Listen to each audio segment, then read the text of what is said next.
The Nations, Part 1.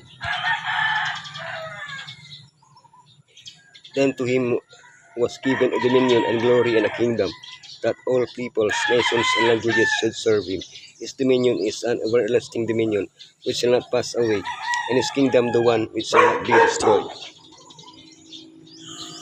From the sons of Noah arose the nations that populated the world after the flood.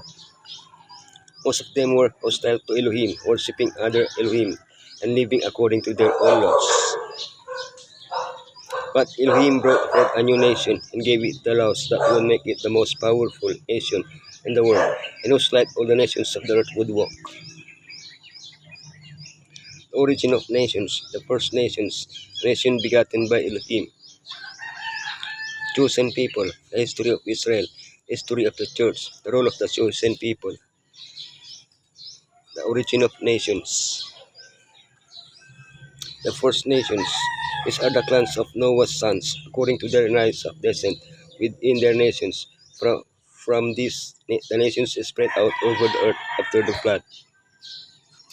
Because of their sin, Adam and Eve were expelled from Eden and forbidden to enter it. They and their descendants continued to come to the entrance to Eden, guarded by the cherubims, to offer sacrifices to Elohim. In this way, humanity, for a time, continued to recognize Elohim as its supreme ruler.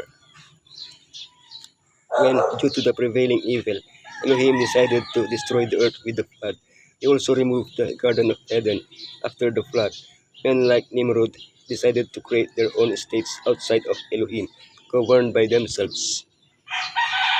Nimrod is said to have been a giant hunter before the Lord Elohim. Among the cities he built were Babel and Nineveh, from which nations sprang that were declared enemies of Elohim's people. A nation begotten by Elohim.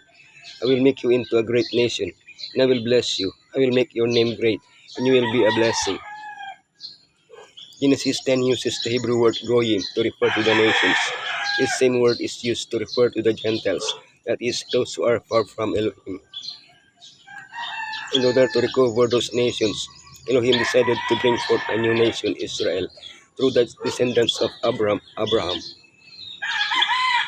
Why choose Abraham? For I have chosen him, so that he will direct his children and his household after him to keep the way of the Lord. In this way, Elohim would show the world what happens when we allow ourselves to be led by him. He gave them just standards that would astonish the nations, causing them to desire to come into contact with Israel, to imitate it, and thus receive the blessing that Elohim desired to impart to them. The chosen people. The history of Israel. Behold, you have grown old, and your sons do not walk in your ways. Therefore, now appoint us a king who judges us, such as all the nations have. Unfortunately, instead of wanting to be an exemplary nation led directly by Elohim, Israel wanted to be like the other nations. By asking for a king, they rejected Elohim. Even when warned of the consequences of having a king, they persisted in their rebellion. Knowing in advance this reaction of Israel, Elohim had dictated laws that, if obeyed, would ensure that the requested king would remain as close as possible to Elohim's ideal. Despite this, even the best kings had great flaws. Most of them are said to have done evil. After all, they were sinners, ruling over sinners. For that reason, there is no righteous government except the one to come, the kingdom of Elohim. The history of the church. Not so with you. Instead, whoever wants to become great among you must be your servant. After Israel's apostasy, Yeshua instituted a new people, the church. But this people was not to have a king or a specific nationality. Those who governed it were to do so by serving others. During a 300-year persecution, the church remained more or less faithful. But freedom arrived. Constantine, 4th century, legalized Christianity, and he became its unofficial ruler. He presided over congresses and issued laws governing the church. In the 5th and 6th centuries, the church relied increasingly on the state. The Bishop of Rome gained greater authority.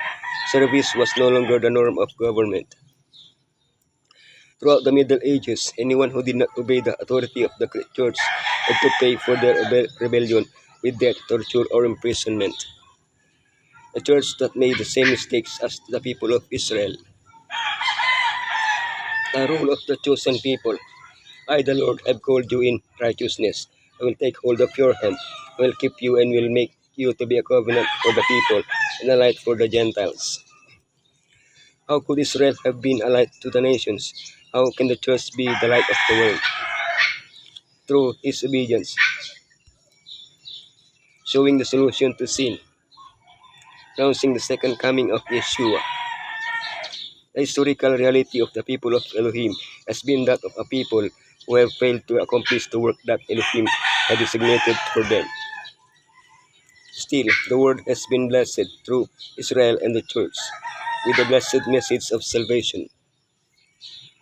We are living in the final stretch of history, the last opportunity to fulfill our purpose of being the light of the world, of proclaiming Elohim's salvation. Oh, what a powerful good a converted man, transformed daily, can exert to bring blessing and gladness to the world. When the church is imbued with the spirit of obedience and love, the members will exert in the world a saving influence, and Elohim will withhold from them nothing, but will crown that influence with success and victory. Men and women are his agencies for the salvation of souls. Those who are filled with an earnest desire to draw sinners to Messiah have the sympathy and cooperation of the heavenly universe.